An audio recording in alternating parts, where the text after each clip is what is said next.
Sejam bem-vindos. Vamos falar hoje sobre a história e conteúdo da Confissão de Fé de Westminster. Você, mais uma vez, é nosso convidado para participar desse curso. Bom, na aula de hoje nós vamos falar sobre o contexto da Confissão de Fé de Westminster, o que é que leva à produção dessa Confissão de Fé. Vamos falar um pouco sobre a Assembleia de Westminster e aquilo que ela produziu. Ela produziu vários documentos, eu vou falar de alguns dos principais documentos produzidos pela Assembleia. Vamos falar um pouco do conteúdo teológico da confissão. Eu vou fazer um resumo desse conteúdo teológico e vamos falar também sobre a estrutura da confissão de fé, como é que ela foi estruturada. Como nós vimos, uma confissão de fé é um sistema teológico de pensamento e é importante nós entendermos como, então, a confissão de fé de Westminster foi estruturada e eu vou falar um pouco também dos catecismos maior e menor. Então, prontos para a aula? Vamos lá, vamos dar início. Como nós vimos na aula passada, a confissão de fé ela foi uma das últimas confissões protestantes produzidas no período da pós-reforma. A reforma protestante foi caracterizada pela produção de várias confissões de fé. E a confissão de fé ela é considerada, de Westminster, uma das mais perfeitas e completas confissões protestantes, até porque ela já é fruto ou resultado de muitos debates anteriores e ela então já procura trazer esses debates de uma forma objetiva, simples e de forma muito aguçada na sua forma de expressar a doutrina protestante. Ela também serve de laço entre aqueles presbiterianos do mundo todo. Há várias igrejas presbiterianas no mundo e a maioria delas subscreve também a Confissão de Fé de Westminster. E vamos falar também que ela foi complementada por dois catecismos que, obviamente, buscavam trazer o conteúdo da confissão para ser ensinado para as pessoas comuns através do sistema de perguntas e respostas. Nós temos o Catecismo Maior e o Catecismo Menor, também chamado de Breve. Eu vou falar um pouco sobre eles também. Por que a confissão de fé? Nós vimos que o objetivo dos reformadores e dos pós-reformadores era definir, declarar e defender aquilo em que eles acreditavam. E a confissão de fé também parte desse pressuposto. Ela foi produzida na Inglaterra dentro de um contexto histórico. É muito importante nós entendermos esse contexto histórico onde a confissão de fé foi produzida. Eu vou trazer um resumo desse contexto histórico. Eu vou falar um pouco sobre o contexto mais amplo e o contexto mais específico da confissão de fé. Então, o contexto mais amplo da confissão de fé tem a ver com o rompimento do Henrique VIII com a Igreja Católica Romana no ano de 1534. Se nós usarmos como base a reforma, como esse marco que geralmente nós usamos, 1517, então, um pouco depois da reforma que vai ocorrer na Europa continental, ali na Inglaterra, vários movimentos políticos, né, reformistas também estão acontecendo, e isso vai culminar com o rompimento de Henrique VIII, por razões que muitos nós conhecemos, obviamente, o casamento dele com Ana Bolena, a busca de um sucessor, esses detalhes que já são conhecidos. Ele então rompe com a Igreja Católica e após esse rompimento vai surgir ali na Inglaterra a igreja que geralmente nós vamos chamar a Igreja Anglicana ou Episcopal Anglicana. E essa igreja anglicana ela vai ter alguns traços teológicos reformados, mas ainda vai conservar muito da estrutura católica. Então, logo após Henrique, a Inglaterra vai ter vários sucessores, alguns de tendência mais reformada, como Eduardo, outros como Maria, de tendência católica, até que Elizabeth I assume o trono em 1558. Ela era pelo menos uma protestante, mas defendia, obviamente, a Igreja Anglicana. E ela, então, vai desenvolver uma série de políticas que favoreçam o anglicanismo atrelado ao poder da coroa inglesa.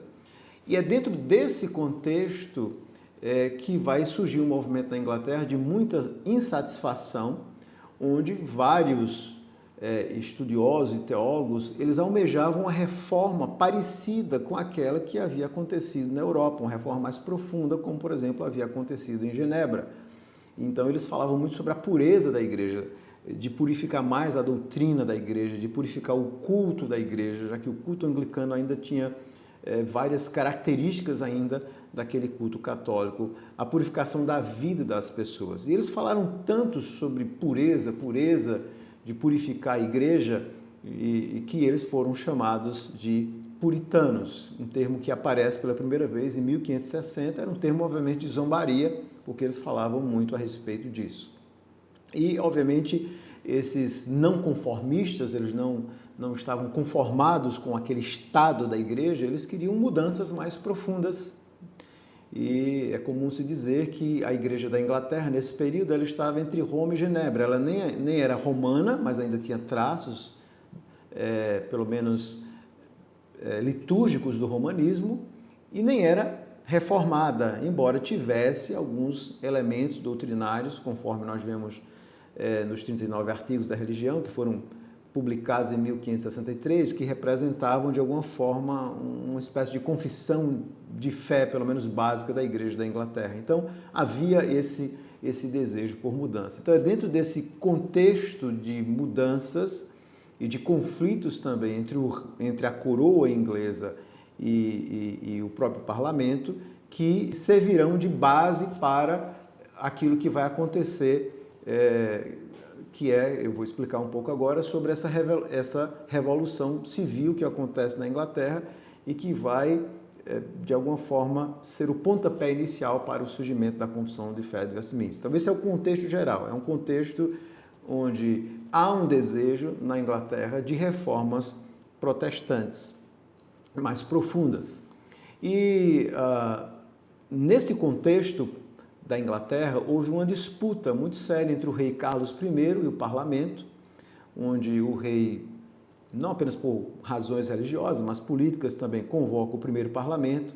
O parlamento, composto, obviamente, já nessa época, por vários puritanos, esses que almejavam uma reforma mais profunda na igreja, foi dissolvida pelo rei.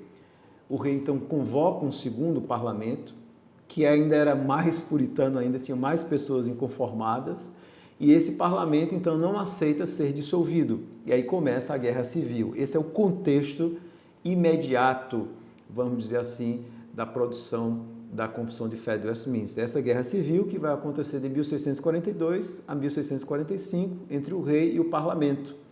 E o parlamento faz uma aliança com os escoceses, e essa Guerra Civil vai se arrastar por alguns anos, até que termina em 1649, com a vitória do parlamento e a execução do rei. Então, é dentro desse contexto de guerra civil que o parlamento compreende que é necessário fazer uma mudança mais profunda na Igreja da Inglaterra. Eles estão lutando contra o rei, né, uma guerra civil, e eles então entendiam que era preciso, então, agora fazer uma reforma profunda, uma reforma religiosa mais profunda. E é dentro desse contexto que o parlamento convoca uma assembleia, que vai funcionar de 1643 a 1649, para produzir alguns documentos. Então, de julho de 1643 a fevereiro de 1649, essa assembleia ela se reúne exatamente na Abadia de Westminster, na cidade de Londres. É por isso que é conhecido como uma Assembleia de Westminster, ou a Confissão de Fé de Westminster, porque eles se reúnem ali. E esse concílio que é convocado, né, tem até a foto aí que vocês estão vendo aí da Abadia de Westminster, esse concílio que ele é convocado, ele tinha um objetivo muito claro. E o objetivo desse concílio era purificar a igreja. Então, você vai acompanhar aí na tela o pedido do parlamento inglês para a Assembleia. Então, eles convocam mais de 100 ministros, pastores de diversas tendências também, e eles, então, são convocados para o parlamento. E qual era o objetivo? Abre aspas, eu vou ler aqui, diz assim: purificar a Igreja da Inglaterra de erros e efetuar mudanças no governo e culto para harmonizá-la com as demais igrejas reformadas, a Igreja da Escócia e reformadas continentais. Então, é exatamente aquilo que eu falei. O objetivo do parlamento era o quê? Reformar a igreja e fazer com que a igreja inglesa tivesse, né, a mesma reforma, ou aquela reforma mais profunda que já havia ocorrido, por exemplo, na Igreja da Escócia e nas igrejas continentais, sobretudo em Genebra. E quais eram os tópicos para análise? O parlamento, então, dá alguns tópicos para a Assembleia analisar. Primeiro, o governo da igreja. Eu vou lembrar que a igreja inglesa ela era governada por bispos, né? Então era a questão do governo da igreja, se esse era o governo bíblico, como é que a Bíblia e o Novo Testamento ensinavam sobre o governo da igreja, a questão da disciplina, como é que se faz com aqueles que pecam e escandalizam o evangelho, e um diretório de culto, ou seja, eles queriam analisar o tópico do culto, se havia alguma coisa com respeito ao culto que precisava ser também reformado. Então, todos os assuntos, essa é a ordem do parlamento, todos os assuntos deveriam ser analisados de acordo com a palavra de Deus.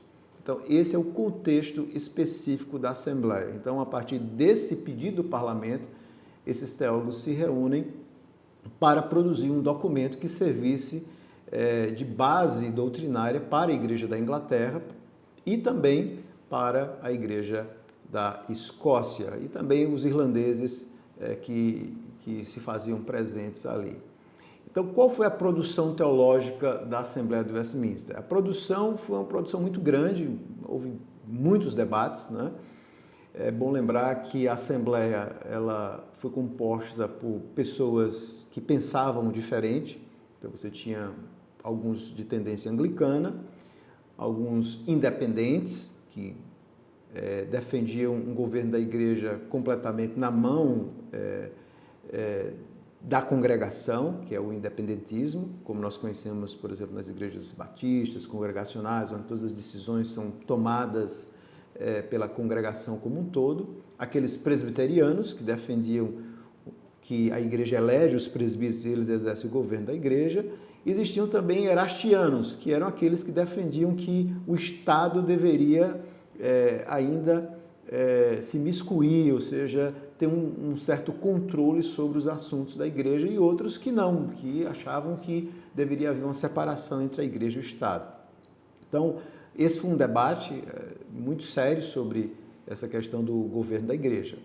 E o que a Assembleia, então, produziu? Ela produz vários documentos. Primeiro, vai ser o Diretório de Governo, Culto e Disciplina, em 1644, eles vão produzir esse documento. Depois, ainda em 1644, eles produzem uma resposta para uma cópia de uma representação, que é um documento contra os independentes. Em 1647, especificamente no dia 29/4, eles vão apresentar um documento mostrando as razões da divergência, junto com as respostas da Assembleia aos erastianos. Então, claramente a Assembleia era composta, em sua maioria, por pensadores presbiterianos que vão refutar aqueles da Assembleia que defendiam o independentismo e aqueles que defendiam o erastianismo. Então, eles vão refutar também os erastianos. E em 1647, ou seja, um pouco depois, no dia 29 de abril, é que eles vão produzir a Confissão de Fé. Logo em seguida, em 1647, 5 de novembro, eles produzem o Catecismo Menor e depois de quase um ano, eles vão produzir o Catecismo Maior no dia 14 de abril de 1648. E a Assembleia também vai produzir um saltério. Eles têm uma preocupação de produzir algo que fosse cantado pelas igrejas da Inglaterra, da Escócia e também de algumas igrejas irlandesas. Então, essa é a produção, um resumo aqui das principais obras produzidas pela Assembleia de Westminster. Obviamente, o nosso foco será a Confissão de Fé e o Catecismo Maior e Menor. Agora, vamos falar sobre o conteúdo teológico da Confissão de Fé. O que é que ela tem de especial, não é? Por que é que vários presbiterianos e outras pessoas também que não são presbiterianas, mas que são reformadas, admiram a Confissão de Fé? Bom, primeiro pela grandeza da Confissão de Fé. O William Maxwell ele diz que ela é a mais perfeita afirmação de teologia sistemática já esboçada pela Igreja Cristã. A confissão de fé realmente ela é muito profunda, ela parte de reflexões teológicas muito profundas e eles estavam muito avançados, inclusive, para o seu tempo. Eles são herdeiros de muito pensamento teológico, mas foram pensadores muito capazes que produziram a confissão de fé. Outra característica, além dessa grandeza teológica da confissão de fé, é a sua harmonia. Então ela possui uma notável compreensividade e acuracidade em seu caráter, onde parece que nada essencial é omitido. Quando você lê a confissão, você percebe que eles tocam naqueles pontos essenciais onde você diz assim, é isso, não precisava dizer mais nada. Então, ela apresenta um sistema de forma muito clara, onde ela apresenta de forma sistemática essas verdades divinas, tanto no seu todo como em suas partes, que são arranjadas com uma lógica maravilhosa. Então, você vê que tanto as partes estão relacionadas como o todo está relacionado com as partes. Então, há uma grande harmonia na confissão de fé, uma lógica, inclusive, de produção. E eu vou explicar um pouco daqui a pouco. Mas essa é uma razão também que mostra a grandiosidade teológica da confissão, a sua harmonia. Outra característica é a familiaridade apologética da confissão. Então, ela é familiarizada com todas aquelas heresias prévias que já haviam sido combatidas na história da igreja e ela sempre procura refutar essas heresias sem nomeá-las. Existiam outras confissões de fé que você observa que eles demoram muito tempo nomeando aquelas heresias que eles estão refutando, mas a confissão de fé faz isso de uma forma elegante, ele refuta essas heresias sem, obviamente, nomeá-las, sem perder tempo exaustivo nomeando cada uma daquelas heresias. Outra característica do conteúdo teológico da confissão de fé é a precisão de linguagem e pensamento da confissão. Então, aqueles teólogos, eles eram muito acostumados a analisar cada pensamento dentro, obviamente, do pensamento silogista, e eles então buscavam extrema precisão em suas afirmações, sobretudo precisão bíblica. Um exemplo que geralmente eu dou é o capítulo 3, a seção 3 e 4, quando eles vão falar sobre a predestinação. Você percebe que eles usam o termo predestinados para se referir aos eleitos, mas preordenados para se referir àqueles que não são eleitos. Então, eles buscam essa precisão bíblica na linguagem. Isso é muito importante na confissão de fé, porque além da lógica, onde eles discutem, e nós sabemos disso pelas minutas que foram produzidas, eles discutem cada palavra, cada pensamento, tudo é milimetricamente colocado no devido lugar. Então, há uma precisão de linguagem e pensamento também da confissão de fé. Outra característica é a defesa daquilo que nós chamamos do mútuo suporte. Ela esboça uma relação independente e harmoniosa entre a jurisdição da igreja e do Estado. Isso era muito importante. A Assembleia vai, de uma forma muito clara e objetiva, romper com aquela visão erastiana, estabelecendo essa distinção entre igreja e Estado, mas ao mesmo tempo mostrando a importância da igreja de apontar, não se miscuir nas coisas do Estado, nem o Estado se miscuir nas coisas da igreja, mas de apontar ao Estado, pela palavra de Deus, os caminhos que ele deve seguir. Outra característica do conteúdo da confissão, do conteúdo teológico, é a defesa da liberdade de consciência. Há um capítulo, inclusive. E a liberdade de consciência, obviamente, na mente deles é diferente dessa tolerância cega. Por quê? Porque a consciência deve ser dirigida pela palavra de Deus. Mas a confissão defende o princípio de que a verdade deve ser sempre distinguida do erro. E embora a consciência ela não possa ser compelida, ela pode ser iluminada pela palavra de Deus. Então, a confissão diz assim, olha, a consciência ela é muito importante porque ela deve ser transformada pela palavra de Deus e de alguma forma, um ensino que é contrário à palavra de Deus, ele está indo contra a consciência daquela pessoa. Por isso que ele não deve ser aceito.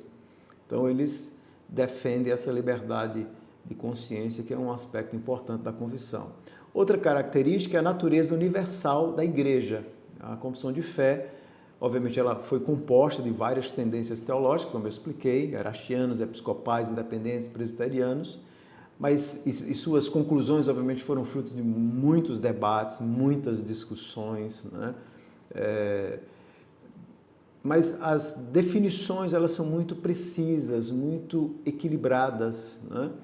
Até um evento, um episódio que ocorre na confissão é quando um dos membros faz uma defesa sobre o episcopalismo e ele procura fazer uma defesa, ou seja, a ideia de que a igreja deveria ter bispos, no sentido, bispos que têm um poder sobre os demais, né? Aquela ideia que nós vemos, sobretudo na igreja católica, e os membros ficam calados porque era uma pessoa muito respeitosa aquela. E enquanto ele estava fazendo a defesa do anglicanismo, um jovem, que era o mais jovem da Assembleia, um escocês, o Gillespie, ele está escrevendo em um pequeno caderno, e aí quando aquele orador termina, os amigos olham para ele e dizem assim, agora é a sua vez. E aquele jovem faz uma defesa bíblica do presbiterianismo arrasadora. E aquele defensor do episcopalismo diz que aquele jovem rapaz destruiu anos e anos de pensamento da vida dele, porque foi simplesmente arrasador. E naquele caderninho que o Gillespie escreveu, quando foram ver o que ele tinha escrito naquele caderno, ele tinha escrito repetidamente a frase, Senhor, me dá a tua luz, Senhor, me dá a tua luz, Senhor, me dá a tua luz. Então, ele estava pedindo que Deus o ajudasse naquele debate a defender a posição bíblica correta. Esse é apenas um exemplo. Mas quando a gente fala da natureza universal da igreja, eu quero dizer que apesar desses debates da Assembleia, a Assembleia ela vai desenvolver um conceito de igrejas mais puras e menos puras. Então, eles têm muito medo do exclusivismo, né? E isso é um perigo que nós reformados sempre temos que ter, de não nos acharmos a única igreja de Cristo no mundo. Não, eles nunca pensaram nisso. Eles mostram que existem igrejas mais puras e menos puras, e vemos isso inclusive lá no livro de Apocalipse, quando Cristo se dirige àquelas igrejas, mas a nossa tarefa é nos purificar como? Procurando ser uma igreja mais bíblica, mais próxima da palavra de Deus. Obviamente, existem igrejas que já perderam até esse conceito do que é igreja. Uma igreja ela deve ter pelo menos aquelas marcas vitais de uma igreja verdadeira. Eu não estou negando isso. Mas eles tinham essa preocupação em não serem exclusivistas demais e, ao mesmo tempo, motivar as igrejas a buscarem uma pureza bíblica. Outra característica da confissão de fé, tanto da confissão de fé como dos catecismos, é o caráter experimental da confissão de fé. Eu comecei a ler há um tempo atrás As Minutas, é uma obra que foi produzida que relata os bastidores da confissão de fé. E eu comecei a marcar as vezes em que aqueles homens dedicaram-se ao jejum, à oração. Então, geralmente, quando eles iam discutir temas, muitas vezes difíceis, complexos, eles então se dedicavam exatamente à oração e ao jejum. Isso mostra não apenas a preocupação com o pensamento correto, mas também com a piedade. E quando nós falamos muito da confissão de fé de Westminster, nós esquecemos que a fé reformada é uma fé que deve aliar sempre o conhecimento com a piedade, né? Uma fé reformada experimental, e essa é a herança. E há um exemplo, inclusive, que eu vou dar aqui, que ocorreu na Assembleia, que é quando eles estão tentando definir Deus. Então, como é que a gente vai definir Deus? E há um momento onde eles se reúnem ali, né, em pequenos comitês, e eles pedem que um membro, o mais jovem, mais uma vez o Gillespie, que ele fizesse uma oração para que Deus os iluminasse nesse momento em que eles iam tentar definir Deus. Tem lá uma definição maravilhosa de Deus na nossa confissão de fé. E aquele jovem ora. E logo após a oração dele, quando ele termina a sua oração e eles abrem os olhos, alguém diz assim, alguém escreveu isso aí. porque a definição foi exatamente fruto da oração daquele membro da Assembleia, que nem era um membro oficial, porque ele era escocês, ele estava mais como representante da Igreja da Escócia, mas que teve uma grande influência. E é a partir de uma oração que você vai ter aquela definição, se você olhar na Confissão de Fé, aquela definição que está ali, e também no Catecismo Maior e Menor, foi fruto de uma oração, pelo menos o teor principal dela. Isso mostra esse caráter experimental da Confissão de Fé. Então, por isso que é um documento tão importante de ser estudado. Agora vamos falar sobre a estrutura da Confissão de Fé, como é que ela é arranjada como um sistema. Diferente de outras confissões de fé reformadas anteriores, onde geralmente eles começavam tratando sobre Deus, a confissão vai começar tratando sobre a revelação de Deus, como é que Deus se dá a conhecer. Então eles vão falar da revelação geral e da revelação natural. Aliás, desculpe, da revelação geral e da revelação específica, que, obviamente, são as Sagradas Escrituras. Deus se dá a conhecer através da natureza, e será o objetivo da nossa próxima aula falar sobre isso, mas de forma especial, Deus se dá a conhecer pelas Escrituras. E através dessa revelação especial que Deus vai se definir. É a partir dela que nós temos a definição de quem Deus é. É por isso que eles começam tratando de uma forma muito lógica sobre a revelação de Deus e focando na Escritura Sagrada. Essa é a razão. Vai ser o capítulo 1. Do capítulo 2 ao capítulo 5, considerando que agora eles falam da revelação de Deus, eu quero que você vá percebendo a lógica. Eles vão falar da natureza de Deus. Quem é esse Deus? Vão falar da Trindade. E vão falar, então, dos decretos de Deus, daqueles decretos antes da fundação do mundo, dos planos de Deus. Então, a Confissão de Fé descreve Deus e desses planos que ele teve lá na eternidade. Logo em seguida, ela vai se concentrar nas obras de Deus, que é a criação, quando Deus cria todas as coisas, e a providência, que é a execução, é quando Deus faz com que os decretos sejam de fato realizados. Do capítulo 2 até o capítulo 5, a Confissão vai tratar sobre o ser de Deus e sua obra. Existe uma lógica, né, dentro desse sistema. As Escrituras, o ser de Deus, aquele que vem antes da criação, a criação e a providência. Capítulo 6 até o 13, a Confissão vai tratar sobre a queda do homem e a obra da redenção em Cristo. Ele vai tratar sobre a queda do homem, a sua condição miserável e o remédio providenciado por Deus. Como é que Deus, então, vai resolver o problema do homem, do pecado do homem. Como é que Deus aplica essa obra de salvação. Então, vai tratar exatamente sobre a queda do homem e a obra da redenção em Cristo, do capítulo 6 ao capítulo 13. E uma das características fundamentais vai ser a doutrina dos pactos como sendo uma espinha dorsal fundamental para o entendimento da revelação de Deus, que é uma doutrina muito importante para a compreensão da obra da salvação. Então, a Confissão de Fé ela vai esboçar de uma forma muito mais aprofundada do que outras confissões antes dela a doutrina dos pactos ou das alianças, como nós falamos. Do capítulo 19 a 20, ele vai tratar da vontade de Deus. Veja a lógica, perceba a lógica.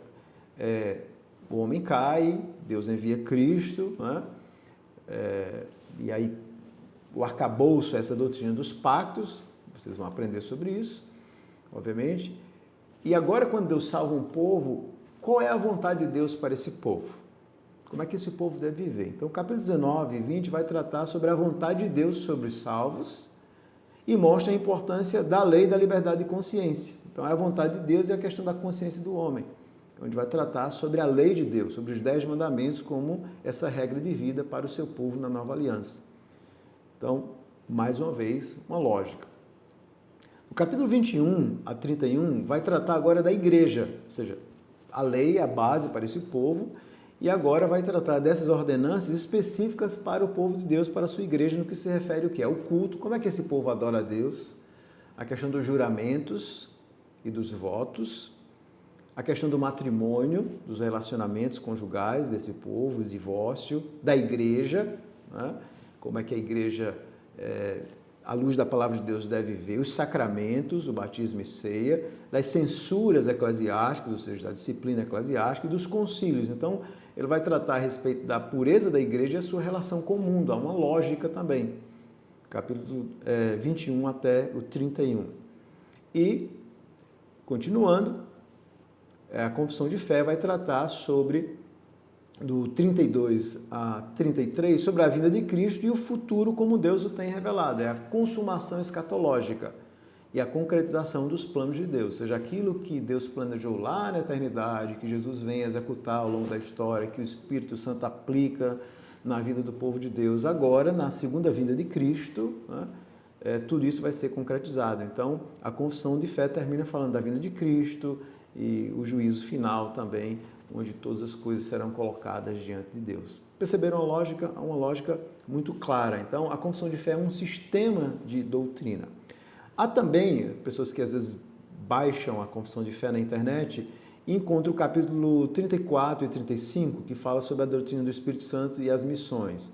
Esses dois capítulos, eles não foram produzidos pela Assembleia de Westminster, são adições posteriores, né, que foram, obviamente, adicionadas pela Igreja Americana e nunca foram adotadas especificamente pela Igreja Presbiteriana do Brasil, pelo presbiterianismo brasileiro. Então, eu não vou comentar sobre esses dois últimos capítulos. Então, essa é a estrutura, existe uma lógica muito clara. Então, quando você estiver estudando a confissão, vá percebendo essa lógica.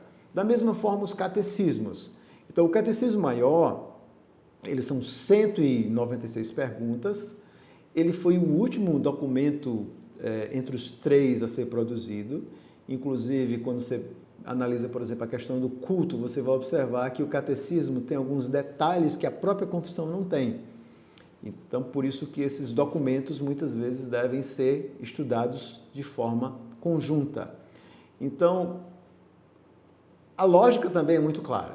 A pergunta de 1 a 5, a finalidade do ser humano, a existência de Deus, a origem e veracidade das Escrituras, é a mesma lógica da confissão de fé. Pergunta de 1 a 5. A pergunta de 6 a 90. O que o ser humano deve crer acerca de Deus? Vai vir a doutrina de Deus, do ser humano, de Cristo, da igreja, da salvação, das últimas coisas.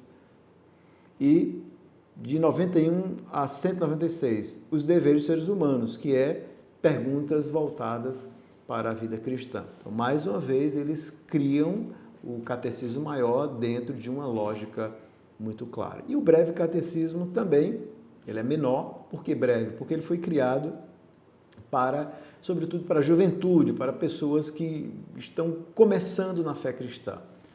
Por isso que a gente chama ele de menor. O conteúdo é muito semelhante ao catecismo maior, porém resumido. E ele é muito útil, sobretudo, quando a gente vai começar a ensinar alguém, sobretudo os nossos filhos, as verdades básicas da fé cristã. Ele possui 107 perguntas e respostas, sintetizando os pontos assim, mais importantes dos documentos maiores. Ele é organizado em 6 partes. Primeiro é o homem e as Sagradas Escrituras, mesma lógica da confissão, Deus, seu ser e seus decretos, pecado e queda, o pacto da graça e seu mediador, a redenção e sua aplicação e a morte e o último dia. Então, mais uma vez, seguindo a lógica da confissão e procurando tratar de forma bastante objetiva e simples o conteúdo da confissão de fé. Bom, então, por que uma confissão de fé? Por que é tão importante estudar a confissão de fé de Westminster, sobretudo no contexto atual? Bom, primeiro, nós estamos vivendo um momento de muita confusão teológica com respeito à doutrina, ao culto, à vida. E a confissão de fé, ela é muito importante, por quê? Porque ela vai estabelecer verdades ensinadas pela palavra de Deus que são fundamentais para uma igreja que quer ser uma igreja mais pura, mais zelosa da verdade. Então, no meio que nós estamos vivendo hoje, meio até caótico teologicamente, a confissão de fé ela é de fundamental importância para estabelecer uma base teológica, doutrinária, inclusive para os membros da igreja. Costumo dizer que quando a igreja ela é bem doutrinada e a confissão de fé oferece isso de forma maravilhosa, os membros se tornam muito mais maduros.